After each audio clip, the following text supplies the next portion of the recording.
Assalamualaikum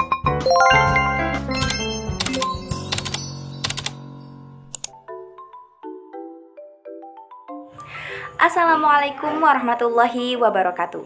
Halo teman-teman semua, perkenalkan nama saya Amanda Isnaini dengan NIM E1E021053. Saya adalah mahasiswi Universitas Mataram, Program Studi Pendidikan Guru Sekolah Dasar, Fakultas Keguruan dan Ilmu Pendidikan. Video ini saya buat untuk memenuhi salah satu tugas mata kuliah Diagnostik dan Remedial Teaching yang diampu oleh Bapak Dr. Haji Ahmad Haribitono MPD Konselor dan Ibu Hikmah Ramadhani Putri MPD. Hari ini kita akan belajar bersama tentang kesulitan belajar menulis atau biasa disebut dengan disgrafia. Sebelum membahas lebih lanjut tentang apa itu disgrafia dan lain sebagainya, teman-teman simak dulu ya video berikut ini yang akan memperlihatkan contoh anak yang menyandang disgrafia.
Nah, dari video tersebut, mungkin teman-teman sudah memiliki gambaran tentang disgrafia. Jadi, disgrafia adalah kesulitan khusus, di mana anak-anak tidak bisa menuliskan atau mengekspresikan pikirannya ke dalam bentuk tulisan, karena mereka tidak bisa menyusun kata dengan baik dan mengkoordinasikan motorik halusnya yaitu tangannya untuk menulis. Adapun faktor penyebab kesulitan belajar menulis. Pada umumnya, penyebab disgrafia itu tidak bisa diketahui secara pasti. Namun, apabila disgrafia terjadi secara tiba-tiba pada anak maupun orang dewasa, dapat diduga bahwa penyebab disgrafia terjadi karena trauma kepala, baik disebabkan karena kecelakaan, penyakit, ataupun yang lainnya. Penyebab yang paling umum adalah neurologis, yaitu adanya gangguan pada otak bagian kiri depan yang berhubungan dengan kemampuan membaca dan menulis. Menurut Lerner tahun 2000, ada beberapa faktor penyebab disgrafia. Yang pertama yaitu gangguan motorik. Anak yang perkembangan motoriknya belum matang atau mengalami gangguan akan kesulitan dalam menulis, seperti tulisannya tidak jelas, terputus-putus, dan juga tidak mengikuti garis yang ada di buku. Kemudian yang kedua, gangguan perilaku. Anak yang kesulitan dalam menulis akan menunjukkan perilaku yang mudah bosan dalam belajar, karena ia kesulitan untuk mengekspresikan sesuatu. Kemudian yang ketiga, gangguan persepsi. Jika persepsi visualnya yang terganggu, anak mungkin akan kesulitan membedakan bentuk-bentuk huruf yang hampir sama, misalnya huruf D dengan huruf B. Kemudian, jika persepsi auditoris yang terganggu, maka anak akan kesulitan dalam menulis apa yang dikatakan oleh guru. Kemudian yang keempat yaitu gangguan memori. Gangguan memori juga dapat menjadi penyebab terjadinya kesulitan menulis karena anak tidak mampu mengingat apa yang akan ditulis. Kemudian, jika gangguan menyangkut ingatan visual, maka anak akan sulit untuk mengingat huruf atau kata. Dan jika gangguan tersebut menyangkut memori auditorisnya, maka anak akan mengalami kesulitan menulis kata-kata yang baru saja diucapkan oleh gurunya ketika menjelaskan. Kemudian yang kelima yaitu penggunaan tangan yang dominan. Anak yang tangan kirinya lebih dominan atau kidal, tulisannya juga sering terbalik-balik dan juga kotor. Kemudian selanjutnya yang keenam, kemampuan memahami instruksi. Ketidakmampuan memahami instruksi dapat menyebabkan anak sering keliru menulis kata-kata yang sesuai dengan perintah gurunya. Selanjutnya, kemampuan melaksanakan cross modal. Kemampuan ini menyangkut kemampuan mentransfer dan mengorganisasikan fungsi visual ke motorik. Kemampuan ini dapat menyebabkan anak mengalami gangguan koordinasi mata, tangan, sehingga tulisan menjadi tidak jelas, terputus-putus, atau tidak mengikuti garis lurus. Oke, pembahasan selanjutnya yaitu gejala-gejala disgrafia.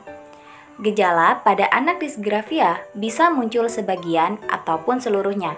Jika seorang guru menemukan salah satu gejala disgrafia pada anak, maka guru harus menetapkan strategi pembelajaran menulis yang sesuai bagi anak. Adapun beberapa gejala yang sering muncul pada anak disgrafia pada saat menulis, menurut Kendall dan Stephenson tahun 2012 adalah yang pertama, kemampuan verbalnya kuat, akan tetapi kemampuan menulisnya kurang. Yang kedua, banyak kesalahan tanda baca atau malah tidak menggunakan tanda baca sama sekali. Yang ketiga, banyak melakukan kesalahan ejaan atau bisa juga terjadi tulisan terbalik seperti yang ada di video sebelumnya. Yang keempat, terdapat inkonsistensi dalam penggunaan huruf besar dan huruf kecil. Yang kelima, ukuran huruf tidak teratur. Bentuknya berubah-ubah, kadang besar, kadang kecil, kadang tegak, kadang miring.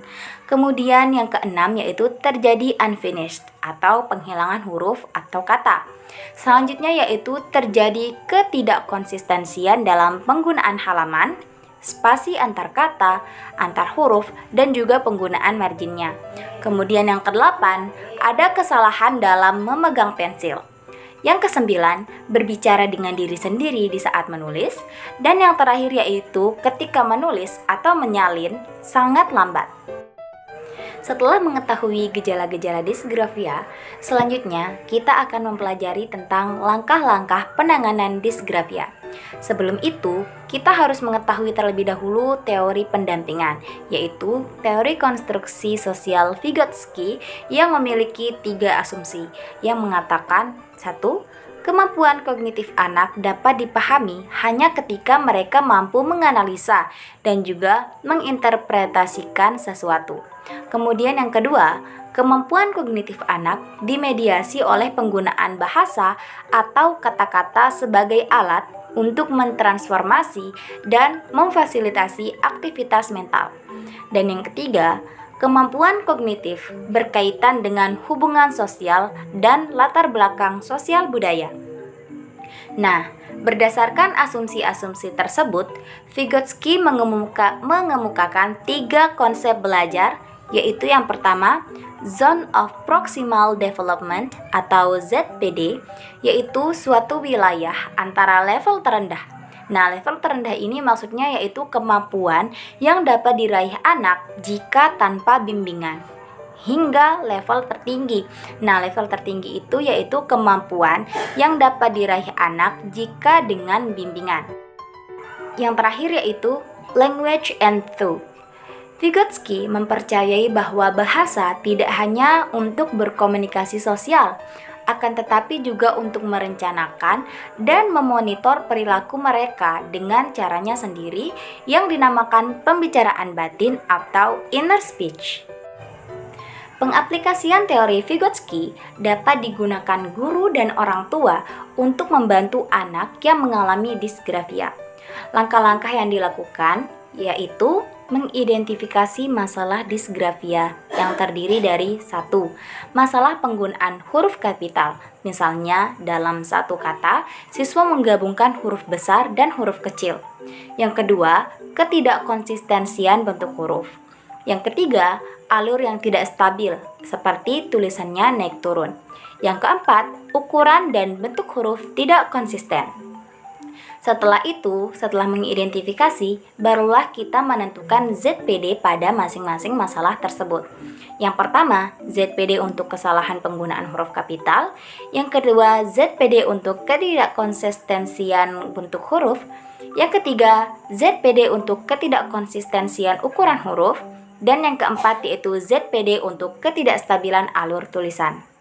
Selanjutnya, merancang program pelatihan dengan teknik scaffolding. Teknik scaffolding dalam pelatihan ini meliputi tahapan sebagai berikut. Yang pertama, memberikan tugas menulis kalimat yang didiktikan oleh orang tua atau guru. Yang kedua, bersama-sama dengan siswa mengidentifikasi kesalahan mereka dalam menulis. Yang ketiga, menjelaskan mengenai pelatihan dan ZPD masing-masing permasalahannya. Yang keempat, menjelaskan kriteria penulisan yang benar dan meminta anak menyatakan kembali kriteria tersebut. Yang kelima, memberikan latihan menulis dengan orang tua atau guru memberikan bantuan.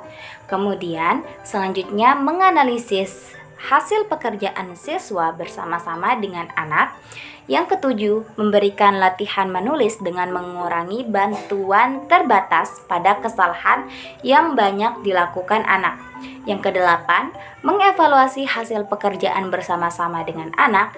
Yang kesembilan, memberikan latihan menulis tanpa bantuan orang tua atau guru. Yang kesepuluh, mengevaluasi pekerjaan anak. Nah, pelatihan tersebut dapat diulang-ulang pada tiap-tiap kesalahan disgrafia yang dialami anak hingga terdapat perubahan. Dari penjelasan-penjelasan tersebut, semoga teman-teman sudah bisa mengetahui apa itu disgrafia, kemudian faktor penyebabnya, gejala-gejalanya, dan juga langkah penanganan anak yang mengalami disgrafia. Mungkin hanya ini yang dapat saya sampaikan, kurang dan lebihnya saya mohon maaf. Wassalamualaikum warahmatullahi wabarakatuh.